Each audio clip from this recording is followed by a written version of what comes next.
بسم اللہ الرحمن الرحیم۔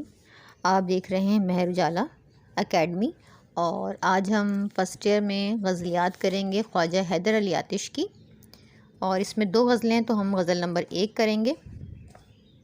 سن تو صحیح جہاں میں ہے تیرا فسانہ کیا، کہتی ہے تجھ کو خلق خدا غائبانہ کیا۔ تو اگر ابھی تک آپ نے میرے چینل کو سبسکرائب نہیں کیا تو میرے چینل کو سبسکرائب کر لیں، اور ساتھ میں لگے ہوئے بیل کے آئیکن کو ضرور پریس کر لیجیے گا تاکہ آپ کو میری اسی طرح کی ویڈیو وقتاً فوقتاً ملتی رہیں اور آپ اس سے استفادہ کر سکیں، اور اپنے دوستوں کے ساتھ شیئر کرنا نہ بھولیے گا تاکہ وہ بھی اس سے فائدہ اٹھائیں۔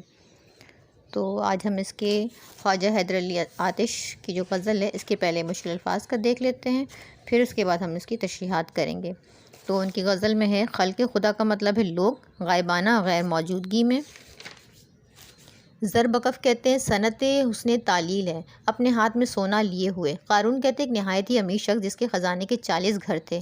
اسف عمر کہتے ہیں زندگی کا گھوڑا، مراد زندگی۔ مہمیز کہتے ہیں سوار کی ایڑی میں لگی ہوئی لوہے کی کیل یا نوکدار آلہ۔ تازیانہ کوڑا چابک۔ تبل و عمل، مراد ہے فوجی سامان اسلحہ۔ تبل ڈھول نکارہ۔ علم جھنڈا پرچم، نہال خوش۔ باغبان مالی۔ بار گراں بھاری بوجھ، مراد ذمہ داری۔ قفس پنجرہ، صیاد شکاری۔ زیست زندگی۔ تو اس کی ہم خواجہ حیدر علی آتش کے بارے میں پہلے پڑھ لیتے ہیں جو کہ تعارف شاعر میں آ جائے گا۔ خواجہ حیدر علی آتش جو تھے ان کا شمار اردو کے صفحہ اول کے شاعروں میں ہوتا ہے۔ ان کی شاعری میں لفظوں کا ہیر پھیر جو لکھنوی شاعری کا ترہ امتیاز رہا ہے ہمیں دور دور تک نظر نہیں آتا۔ یہی وہ طرز ہے جس نے آتش کی شاعری کو قبول عام عطا کیا اور آتش کو مسند غزل پر وہ مقام عطا کیا جو ان کے عہد سے کسی شاعر کو میسر نہ آ سکا۔ ان کی شاعری میں جذبے کی آنچ بھی ہے اور فکر کی وحدت بھی۔ خواجہ حیدر علی آتش کی ولادت سن 1878 میں ہوئی اور 1846 میں انتقال ہوا۔ آتش نے نہایت سادہ زندگی بسر کی، کسی دربار سے تعلق پیدا نہ کیا اور نہ ہی کسی کی مداح میں کوئی قصیدہ کہا۔ قلیل آمدنی اور تنگ دستی کے باوجود خاندانی وقار کو قائم رکھا۔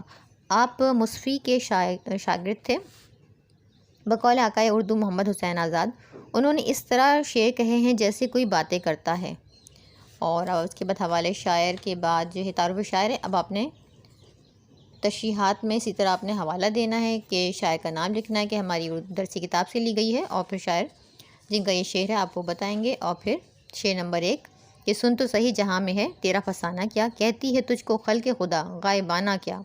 اس کی تشریح کے شعر میں حاکم وقت کی طرف اشارہ ہے کہ تو اس خوش فہمی میں ہے کہ جو تو سوچتا ہے درست، جو تو کرتا ہے بجا ہے، لیکن تجھے معلوم نہیں کہ لوگ تیرے حوالے سے کیا سوچتے ہیں۔ اب شاعر کہتا ہے کہ دنیا میں لوگ تمہاری بے مروتی، بد اخلاقی اور بدسلوکی سے متعلق باتیں کرتے ہوں۔ اگر تم ان لوگوں کی باتیں سنو اور ان پر غور کرو تو تمہیں اپنی ذات اور شخصیت سے متعلق اصل اور حقیقت پسندانہ حالات معلوم ہو جائیں۔ ویسے بھی لوگوں کا عام رویہ یہ ہے کہ وہ ہر شخص کے منہ پر تو اس کی تعریف کرتے ہیں اور پیٹھ پیچھے برائی۔ اگر اس بات پر ذرا غور کرو کہ لوگ تمہارے متعلق تمہاری غیر حاضری میں کیا کہتے ہیں تو تمہیں اپنی ذات اور شخصیت کا درست ادراک ہو جائے۔ اسی طرح شعر نمبر 2 ہے کہ زیر زمیں سے آتا ہے جو گل، سو زر بکف کاروں سے راستے میں لٹایا خزانہ کیا۔ اب یہاں زیر زمین کا مطلب ہے زمین کے نیچے، اور زر بکف کا مطلب ہے کہ صنعت حسن تعلیل ہے، یعنی اپنے ہاتھ میں سونا لیے ہوئے۔ اور قارون جو تھا وہ تو آپ کو معلوم ہے کہ ایک نہایت ہی امیر شخص تھا جس کے خزانے کے 40 گھر تھے۔ اور اس کی تشریح کے شعر میں خواجہ حیدر علی آتش کہتے ہیں کہ پھولوں کے اندر جو سنہرے زیرے دانے ہوتے ہیں، کچھ پھول اس طرح کے ہوتے ہیں سنہرے کے جیسے سونا ہو لگتے وہ اس طرح ہیں اور دمکتے نظر آتے ہیں، وہ دراصل اس خزانے کا حصہ ہیں۔ یعنی کہ وہ کہا جا رہا ہے کہ جو پھول اگ رہا ہے وہ قارون کے خزانے کی وجہ سے اس کی چمک ہے، جبکہ ایسا ہے نہیں۔ یہاں پہ شعر میں کہا گیا ہے جو کسی زمانے میں قارون بادشاہ کے ساتھ زمین میں غرق ہو گئے تھے اور اس کی وجہ سے وہ پھول جو ہے وہ سنہرے نظر آ رہے ہیں، یہ بس شاعری کی گئی ہے، اور اب وہ پھولوں کے ساتھ آہستہ آہستہ ظاہر ہو رہے ہیں۔ اس شعر میں تلمی ہے۔